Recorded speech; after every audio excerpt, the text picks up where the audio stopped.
আজকে আপনাদের সকলের সাথে যে সম্পর্কে ডায়মন্ড হারবারের সর্বস্তরের নির্বাচিত জনপ্রতিনিধি এবং আমি সাংসদ হিসেবে আবদ্ধ হয়েছি, সারা জীবন আমাদের সবার একে অপরের সাথে সম্পর্ক থাকবে, এটাই ডায়মন্ড হারবার মডেল।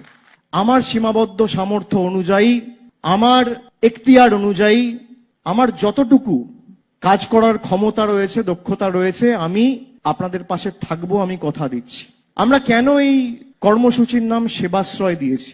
সেবাশ্রয় কি? সেবা এবং আশ্রয় এক মহৎ কর্মযজ্ঞ।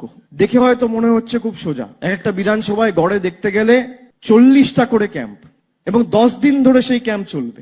10 দিন ডায়মন্ড হারবারে ক্যাম্প হওয়ার পর ফলতায় ক্যাম্প হবে, তারপর সাতগাছিয়ায় ক্যাম্প হবে, তারপর বিষ্ণুপুরে হবে, তারপর মিটিয়াবুরুজে হবে, তারপর বজবজে হবে, তারপর মহেশতলায় হবে।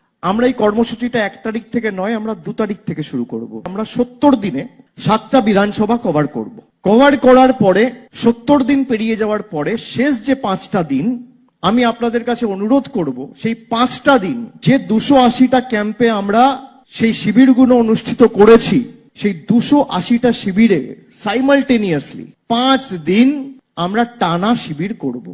সেবাশ্রয়ে যে মডেলের শুভ সূচনা আজকে আমরা এই সমন্বয় অডিটোরিয়ামে আজকে করলাম, ভারতবর্ষকে আগামী দিন পথ দেখাবে।